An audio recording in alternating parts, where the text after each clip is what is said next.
Talk to me, Terry Lambert, at Terry Lambert Hyundai. The News Channel 6 mobile app is now even better. Download it today. After a dry day today, rain chances go up a little bit tomorrow, but significantly so by Wednesday and Thursday. In fact, we could have some pretty heavy rain. We'll talk about that. Look ahead towards the Easter weekend as well, all coming up. Right now on News Channel 6 at 6, getting ready for the big week. The city of Augusta sprucing up. How you can help Augusta put its best foot forward. Live from Television Park, this is WJBF News Channel 6 at 6. Good evening, everyone. I'm Jenny Montgomery. Brad's on assignment tonight. Thanks so much for joining us. Coverage you can count on begins with new developments in the case of an Augusta couple charged with murdering their daughter. The trial for Leon and Tanya Tripp, the suspects in the 2017 murder of 16-year-old Janelle Carwell, is on hold. Carwell was Tanya Tripp's daughter and Leon Tripp's stepdaughter. The trial was set to start today, but the Augusta District Attorney's Office asked for a delay while they appeal a decision to exclude statements made by Leon Tripp. Carwell disappeared on Easter Sunday of 2016, her 16th birthday. Her remains were found nearly 2 years later. A judge also denied bond again for the two suspects at today's hearing. Richmond County investigators need your help. They're looking for Cameron Williams in connection with a murder that occurred on November 16th at the intersection of Verdery and Oak Streets. He is considered armed and dangerous. If you have any information, you're asked to call the police. Masters Week is 2 weeks away, and the process to clean up Augusta is well underway. News Channel 6's Graham Lee's live now along Washington Road, and Graham, city leaders say they need help keeping Augusta looking above par.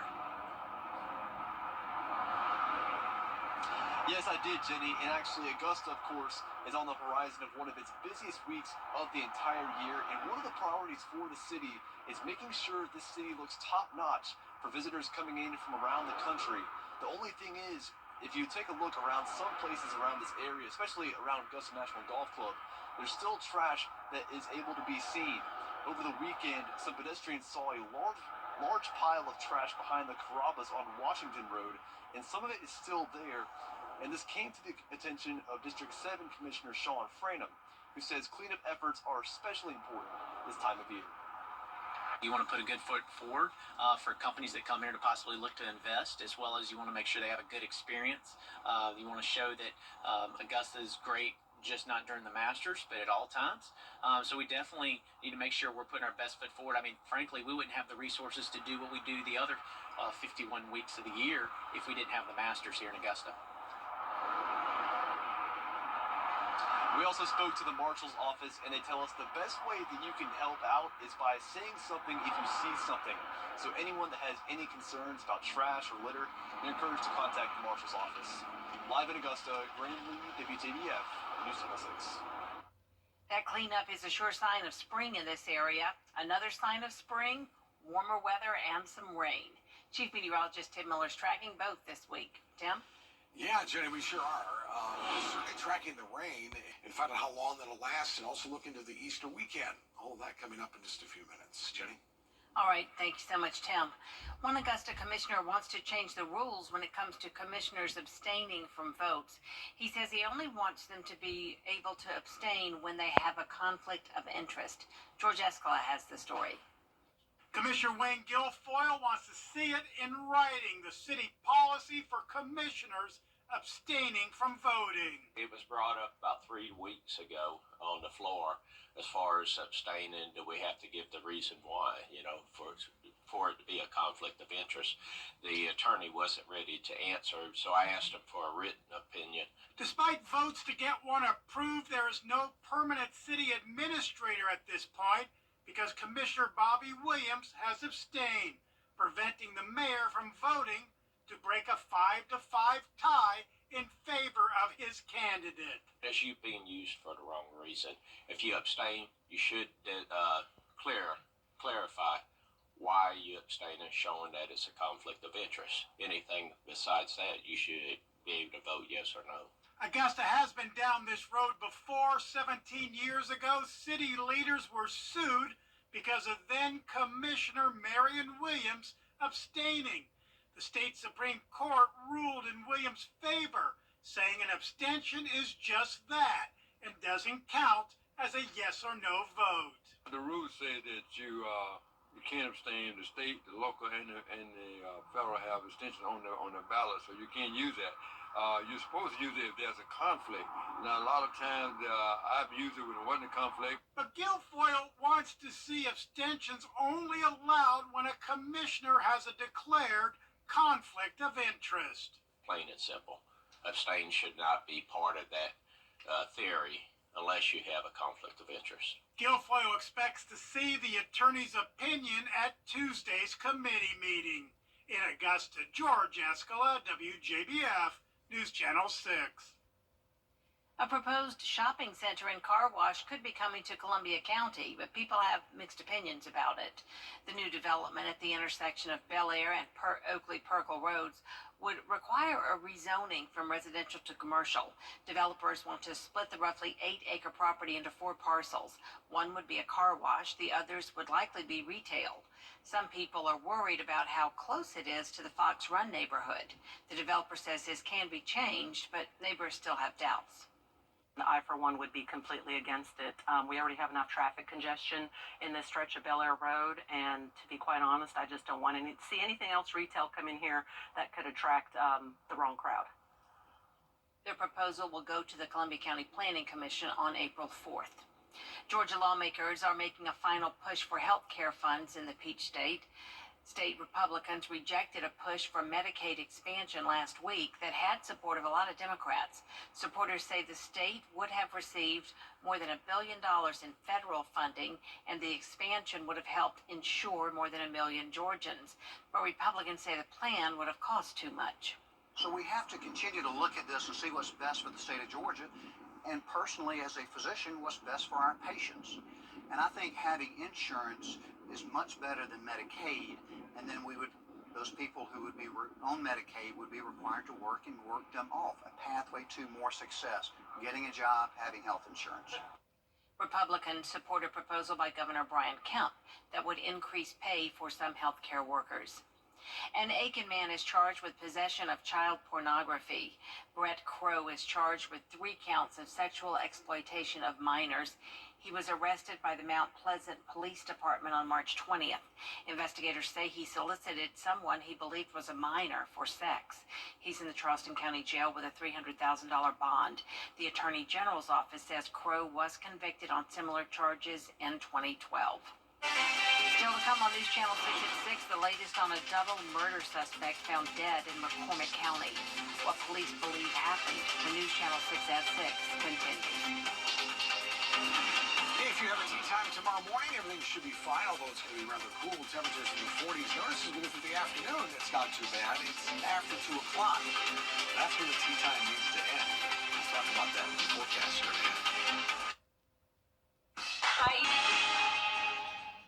West Side High School boys basketball, state champions for the 3rd straight year. 3 people, including a suspect, are dead after a shooting at a Malden, South Carolina apartment complex. Police found the victims of 2 bodies there. The suspect was later found dead in McCormick County. Tonight, we're learning new information about the victims of this crime. Scarlett Lizjack has more. The Malden police say Christopher Minor is believed to have fatally shot his wife, Mary Ellen Bissett Minor, and her friend Kim Melissa Thrift after an argument Saturday evening. Investigators say Thrift was accompanying Bissett to her estranged husband's apartment to pick up children the two shared. She came with her to make sure everything was going to be okay. That's when the shootings occurred. Police say Minor was found dead at Baker Creek State Park in McCormick County with a self-inflicted gunshot wound on Sunday. For those that knew Bissett, the news of her death is devastating. Honestly, I'm saddened about the situation. I really thought she was going to be able to get out of her situation, and I just praying for her kids that this time. Mariela Garcia says she got to know Bissett when the two started working at Gannett as bilingual customer service representatives in 2015. She's very much immersed in the Spanish culture, which was quite interesting because when we got hired, it was a group of mainly all Spanish, native Spanish-speaking people for the job, and she was the only non-Spanish person. Garcia says Bissett was from the Myrtle Beach area and loved anything to do with Tiger Town. She loved Clemson. I mean, she graduated from Clemson, so she was definitely all about football and baseball. She loved the beach. Granted, that's where she was from. Garcia says she doesn't take for granted any of the moments she shared with Bissett. Mary Ellen Miner and Kim Thrift were realtors at the same office in Malden. Chief Meteorologist Tim Miller is back with us now. Tim, you are tracking some rain over the next couple of days. We are tracking a lot of rain, actually, Jenny, when we talk about it for sure. We'll talk about today, though. First, 65 was the high. Notice it certainly is a lot cooler than the average of 73. A full look at that forecast coming up. From Getting on Me TV. Over the years, thousands of people have gotten their hands on one. And who knows, you could be next. Win your very own Good Morning Augusta coffee mug at WJBF.com/coffee club. Sponsored by Honda Cars of Aiken.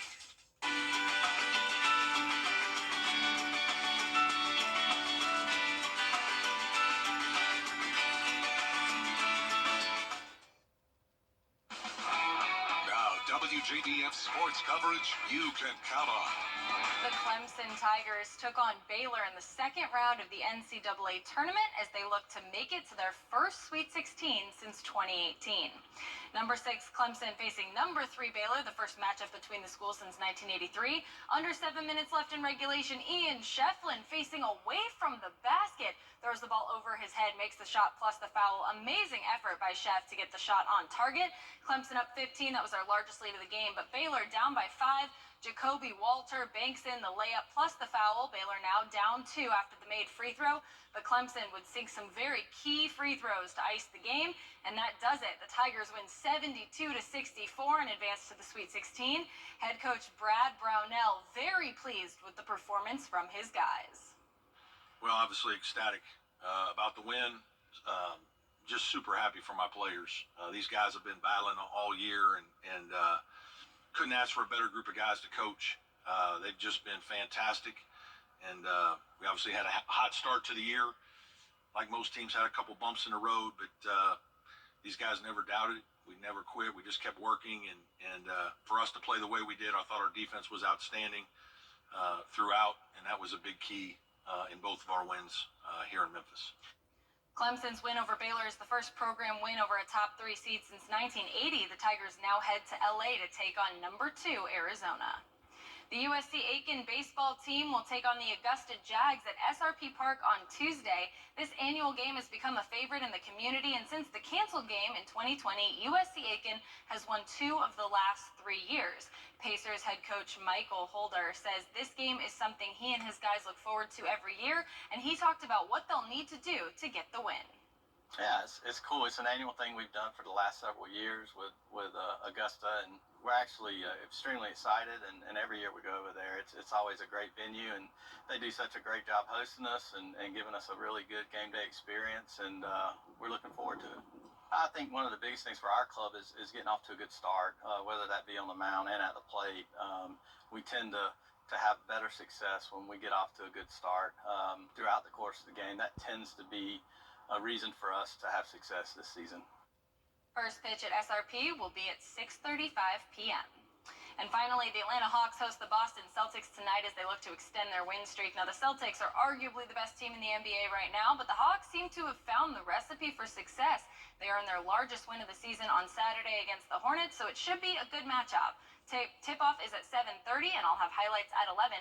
For now, that does it for sports. At Lionel News Channel 6 invites you to take your cooking to the next level in the kitchen with Miss Darlin. Check it out now at WJBF.com. For the best in unique men's clothing. Police in Ocala, Florida stayed busy Sunday trying to rein in a loose horse. The horse led them on an early morning chase before they were able to get it corralled in a parking lot. That horse was taken to more suitable pastures and then reunited with its owner. And not ticketed. Not ticketed. Okay, that's good. All right, 72 tomorrow, a little warmer, but the rain starts tomorrow night. The rain will be with us Wednesday through Thursday night, and then look at Friday, Saturday, and Sunday. Easter weekend looks to be spectacular. Yes, spectacular. Fantastic. Thank you, Jim. That's our report for now. News Channel 6 continues at 7 right after World News Tonight. Have a great evening.